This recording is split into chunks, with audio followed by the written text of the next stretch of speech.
Y nosotros elegimos a Isidro porque, bueno, ya lo conocíamos y nos parecía que era interesante también meter el teatro dentro de la cultura. No solo la lectura, como habitualmente se suele hacer, o encuentros con autores de cuentos. Entonces, bueno, no es la primera vez que viene, que ya lo tuvimos con las lecturas dramatizadas, igual también su compañera Amelia. Y bueno, esta vez vienen un poquito a contarnos algo diferente, así que les dejo con ellos. Muy bien, muchas gracias. Me parece que es lo más atrevido de cómo escribir teatro para el público del siglo XXI cuando estás escribiendo una obra que nació hace 2500 años. En ese sentido, quiero comentar pues cómo eran las obras. O sea, sería imposible totalmente que el público de ahora se interesara por cómo hacían los griegos el teatro, ¿no? En la época de Esquilo, que es allá por el 525, cuando él nació antes de Cristo, había un solo actor en escena, y con la máscara, y era todo narrado, y hacía todos los personajes, y lo contaba y tal. Sófocles, que nuestra Antígona es de Sófocles, nace en el 496 a.C. y ya eran dos actores los que estaban en escena, y también con máscara, y todo contado. Además es muy gracioso, porque los griegos no permitían que hubiera acción en escena, y mucho menos que se viera, por ejemplo, la sangre, pero la contaban que era peor que si se viera. O sea, lo contaban con tanto detalle cuando alguien se moría o le mataban o se suicidaba, que era peor que verlo, ¿no? Y finalmente Eurípides, que ya introduce un tercer actor.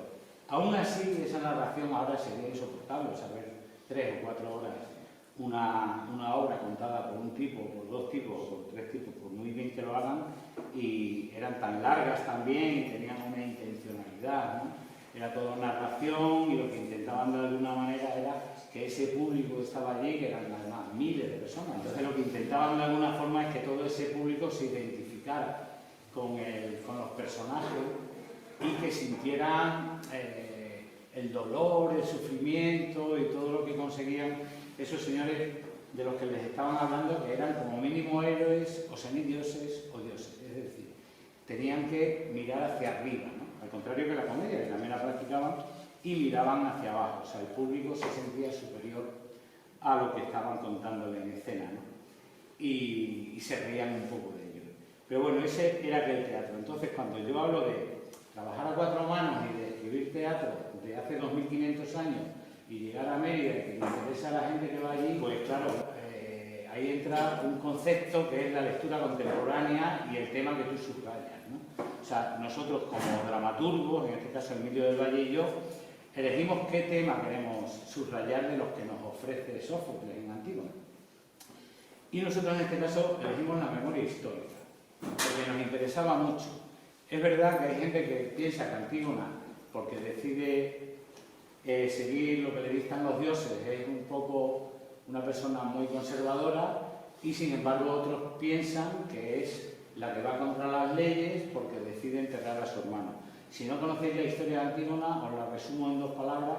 Esto es una saga, la de los Lapácidas, viene de Edipo Rey, todos son desgracias, Edipo triunfa en la vida y luego se da cuenta de que se ha equivocado, de que realmente lo que le dijo el oráculo no era cierto, y él mató a una persona en un camino y resultó que había matado a su padre, como le había dicho el oráculo, se arranca los ojos, perdón, se había casado con su madre, había tenido hijos con su madre, o sea, todo malísimo.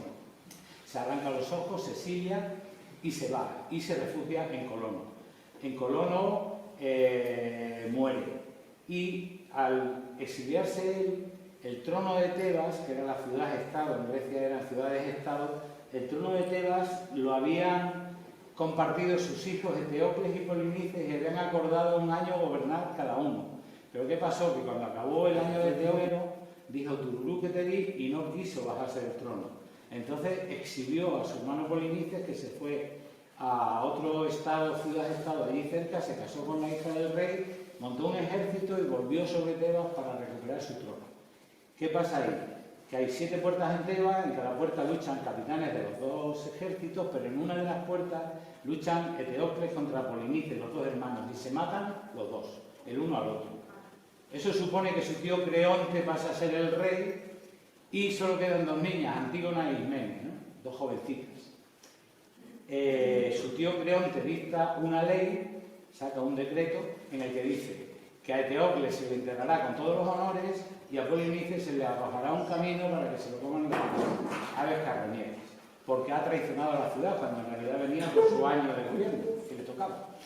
Bueno, Antígona, nuestra Antígona, para que entendáis un poco, o sea, nosotros decidimos que Antígona es la que va a luchar, Sófocles también, por enterrar a su hermano, y nosotros decidimos que el tema que subrayamos es la memoria histórica, y ahí ya vais a ver que nos venimos incluso dando el cuerpo, y llega a casa de madrugada. Cuando llega a casa de madrugada, la nodriza va y le dice, ¿de dónde vienes? Y dice, vengo de terminar la guerra. Discute con su nodriza, la nodriza en el teatro griego es un personaje muy importante. Aparece Ismene, su hermana, que tiene miedo de lo que está haciendo Antígona, porque tiene miedo de que también la maten, que es la única que queda, ¿no? Y la manda a acostarse. La nodriza dice, venga, a dormir, que todavía podéis descansar un poco. Y ahí, en ese momento de vengo de terminar la guerra, es el monólogo de la nodriza. Hay que decir que esta obra, igual que Hipólito, Medida por Medida, en gran medida se han escrito en Villanueva de la Vega. O sea, yo me encontraba con mi compañero en mi casa de mi madre y ahí escribimos. Vengo de terminar la guerra, ni siquiera sola la nodriza ni nada. No levantas un palmo y ya vienes de terminar una guerra. ¿Qué guerra? ¿Mi guerra? ¿Tu guerra? ¿La guerra de tu padre? Edipo nunca quiso la guerra y se la encontró dentro de sí mismo. Pero la guerra no se acaba. ¿Qué le vamos a hacer? Siempre estamos en guerra y siempre estaremos en guerra. El mundo. Las voces de las guerras presentes se apagan hoy, pero sus ecos resuenan en el firmamento de la historia, siempre iguales, confundiendo los tiempos, el pasado con el futuro, en un presente continuo que no tiene fin. Querido papá, mañana voy a aplastar Irak. No sé de él. Me lo han contado o lo he oído.